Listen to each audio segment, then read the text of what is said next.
I'm Gary, and this is episode 89 of EV Musings, a podcast about renewables, electric vehicles, and things that are interesting to electric vehicle owners.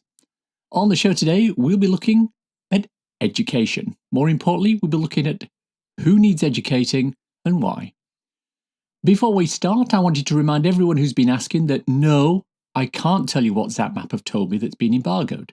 You'll have to wait another few weeks until the announcement. Then Melanie Shufflebottom will be back on the show to chat about it.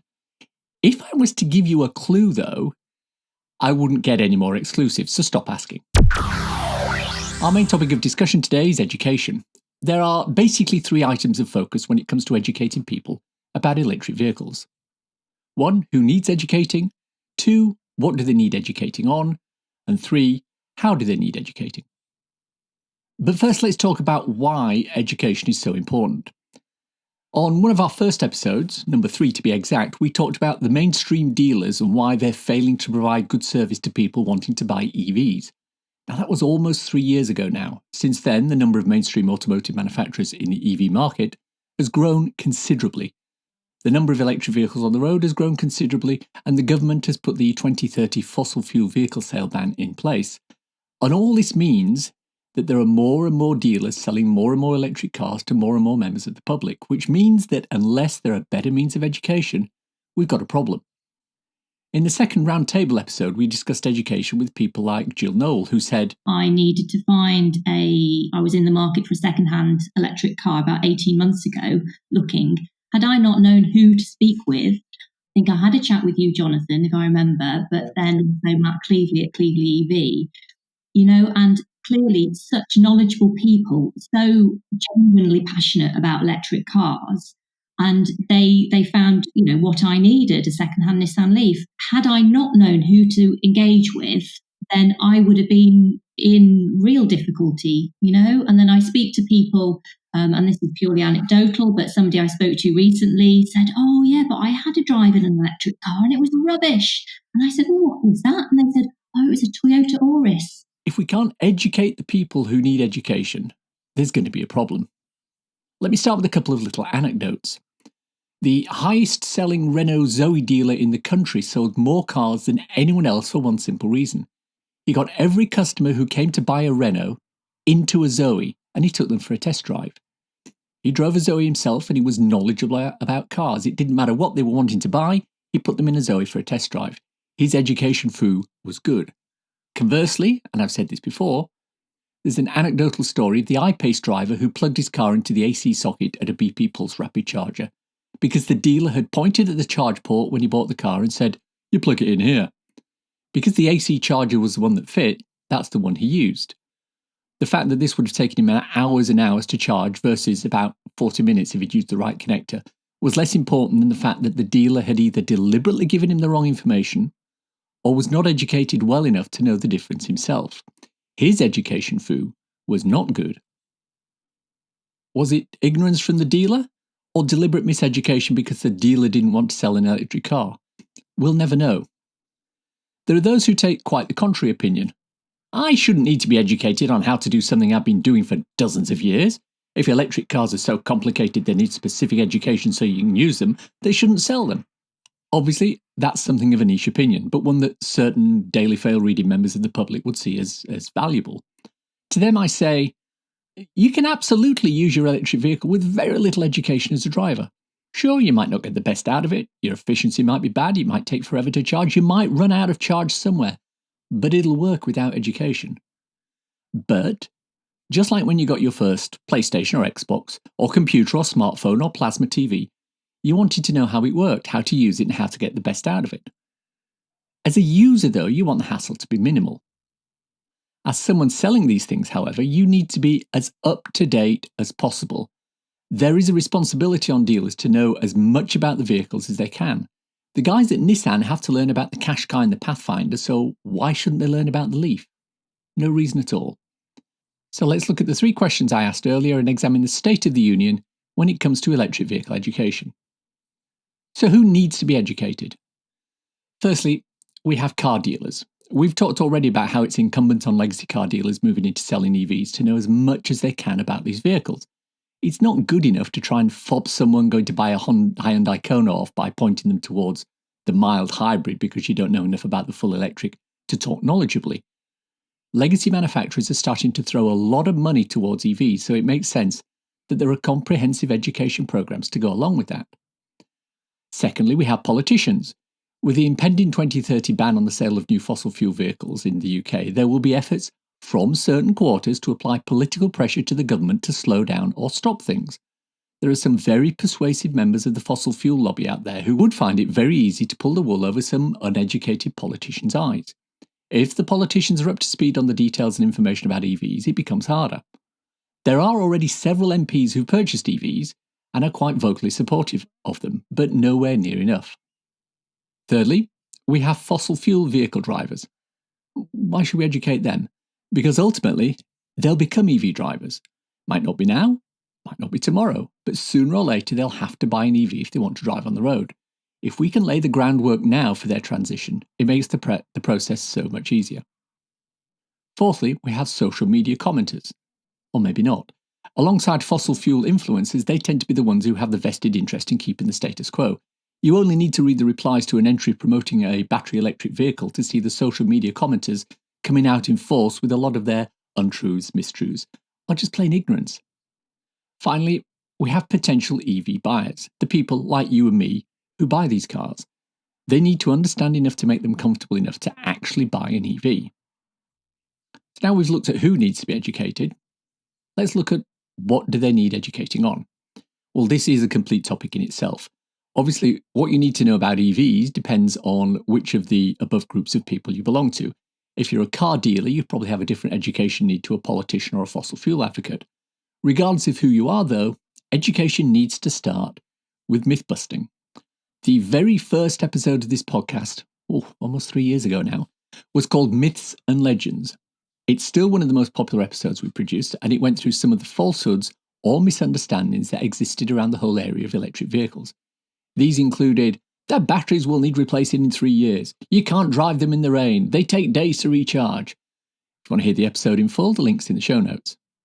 In many conversations surrounding EVs, there are always people who try to throw one or more of these myths back at you. Another popular one, for example, concerns the dirtiness of the electricity grid. You're just swapping one source of fossil fuel for another. And this is usually said by people who think that the energy grid is mostly coal. In some countries, that's correct, but in the UK, that couldn't be further from the truth. Even if it was, EVs are better for the environment using coal as a source of electricity than using petrol due to the embedded carbon in the processing, refining and transportation process. Another one that we'll need to be educated on is the hydrogen myth. There are many people out in the world with a vested interest in pushing the fallacy that hydrogen cars are the way forward. Don't buy an EV, get a hydrogen car. No sitting and waiting for hours to recharge, just fill up like a petrol car. To these people I say, go boil your head. The fact is that hydrogen is an important part of the decarbonisation cycle, and it will be vital for certain aspects of travel, such as long-distance cruising and flying. But there are many reasons why hydrogen is the wrong fuel for cars. I won't go into them in detail, but consider that a hydrogen car costs twice as much as a similar EV, fuel is expensive as petrol, the infrastructure is not there, and their efficiency is atrocious. But yes, if the circumstances are right, you can refill your hydrogen tank in about 5 minutes. Myth-busting is an important skill set to have in your education arsenal. Once you've gotten over the myths, you then need to go into the selling points of EVs. They're quiet, reliable, cheap to run, fast and easy to charge at home. Jonathan Porterfield from ecocars.net always maintains that the single best way to sell someone an EV is to get them to drive an EV. And that's borne out by the anecdote I mentioned above about the Renault Zoe dealer who took everyone out in a Zoe, regardless of which car they came in to look at. Bums on seats. Of course, once someone has an EV or has made the decision to buy an EV, the education then starts surrounding the benefits of their new vehicle. These include understanding that the running costs will be lower, the lack of an engine, gearbox and transmission will reduce the potential of broken parts, fewer overall components reduces complexity and makes servicing easier, and the lower usage of brakes cuts down on the wear and tear on brake pads. On the topic of brakes, now's a good time to educate people on the concept of regen. You can actually use the movement of the car while slowing down to put energy back into the battery. This is especially useful when going down hills. There are stories of people starting at the top of big hills, mountains perhaps with 25 miles of range, travelling 10 miles downhill using the brakes and regen, and ending up with 30 miles of range at the bottom. Impossible in an ICE car, but part of the course for an EV. Until EVs drop in price, one key education point is the total cost of ownership. Both buyers, and to some extent dealers, need to understand that sticker price of an EV is almost immaterial.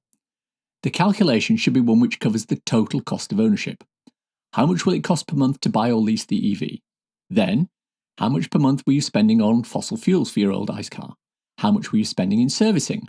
How much were you spending in tax, either vehicle excise duty or benefits in kind? How much were you spending in congestion charging or ultra-low emission zone charging?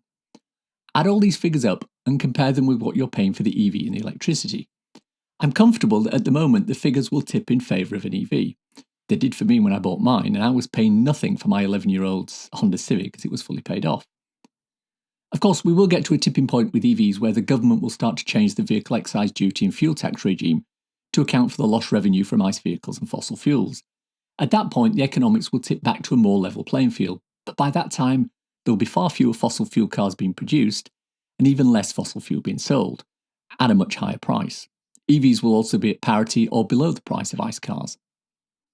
We talked earlier about hydrogen cars and how some people tend to think that EVs are a waste of time and we should be focusing on hydrogen. And this is an example of needing to educate people on the future of EVs.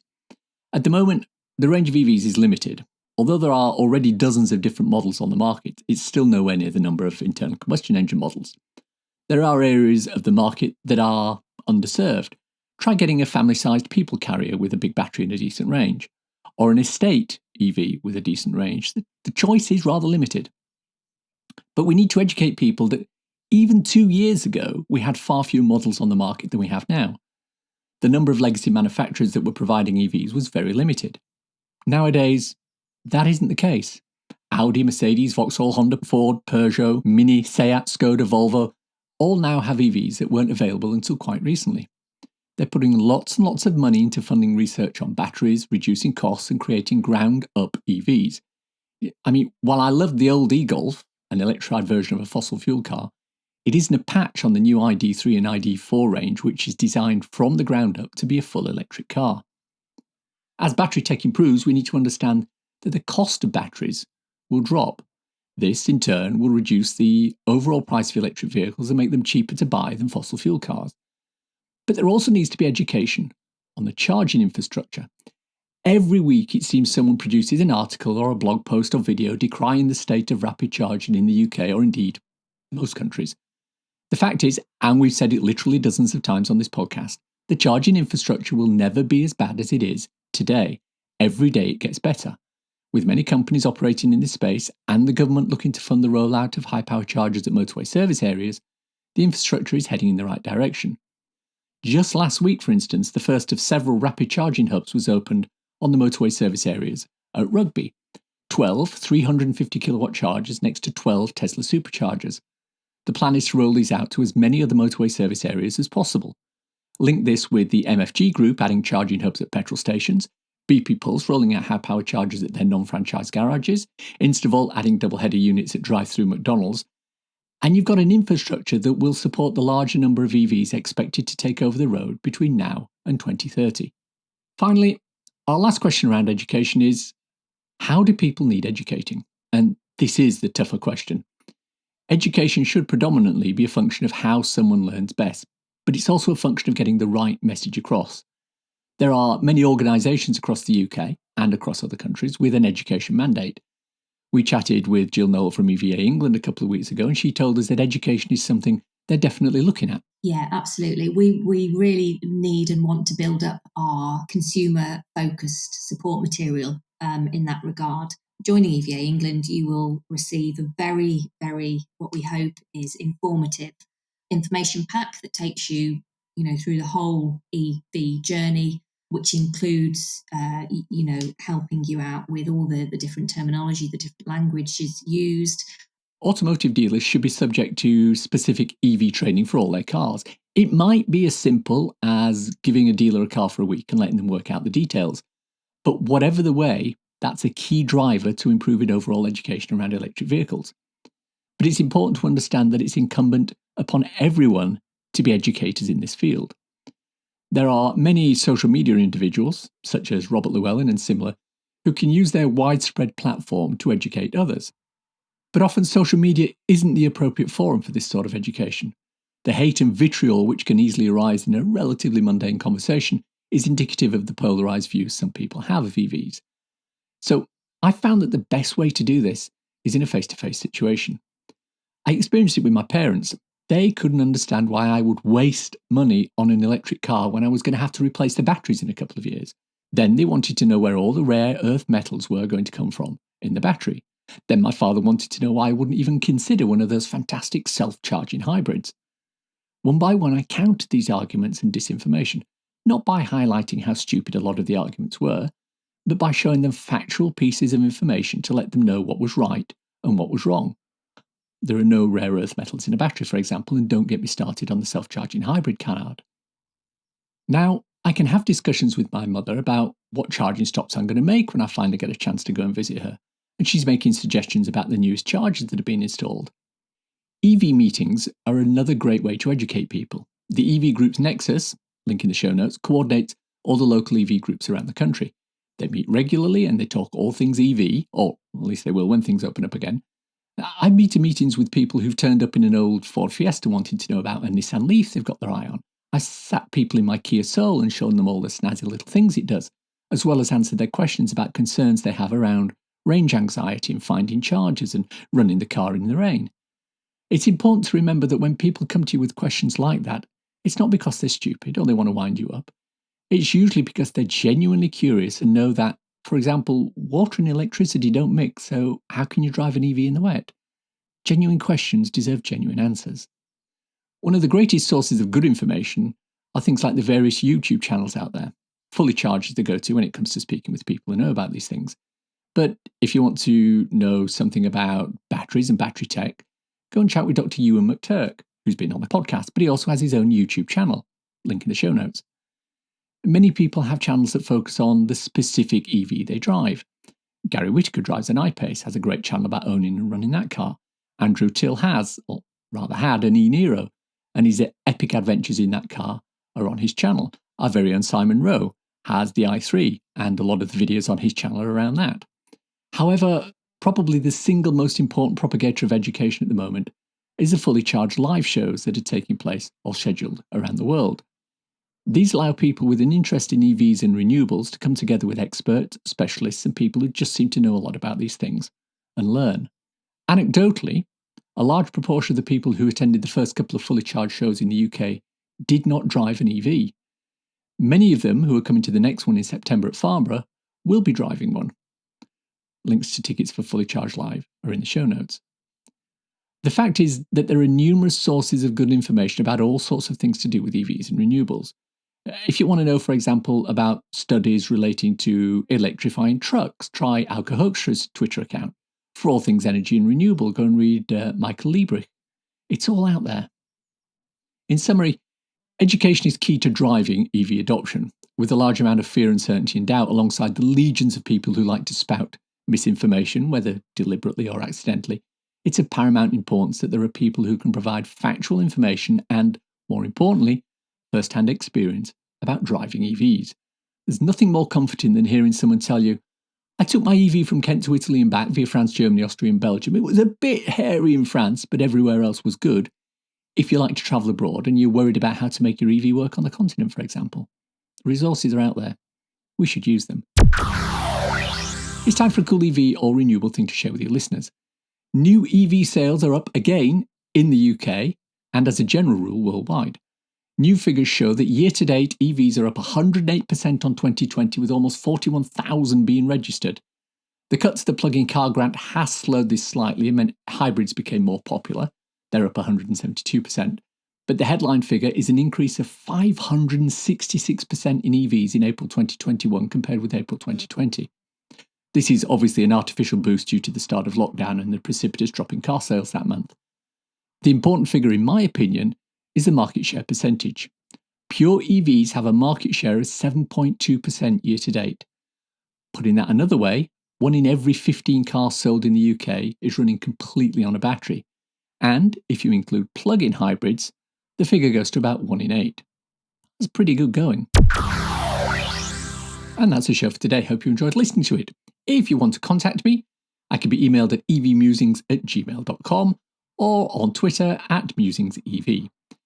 If you want a quick reference ebook to read on your Kindle, I wrote a little something called So You've Gone Electric. It's available on Amazon worldwide for the measly sum of 99p or equivalent, and it's a great little introduction to living with an electric car.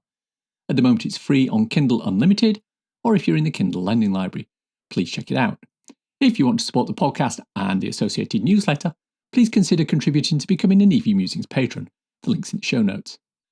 Also in the show notes are links for everything we've talked about in the podcast today, and if you enjoy this podcast, please subscribe. It's available on iTunes or wherever you get your podcasts. Please leave a review, preferably 5 stars, as it helps raise visibility and extend our reach in search engines. Thank you to everyone who's provided a review already. If you've reached this part of the podcast and you're still listening, thank you. Why not let me know you've got to this point by tweeting me at MusingsEV with the words, "Education is key," #if you know you know. Nothing else. Thanks. Thanks as always to my co-founder Simon. He can't wait to start learning Mandarin. When I asked him what he was most looking forward to about learning the language, he said his course has some great documentation. Very, very, what we hope is informative information pack. Thanks for listening. Bye-bye.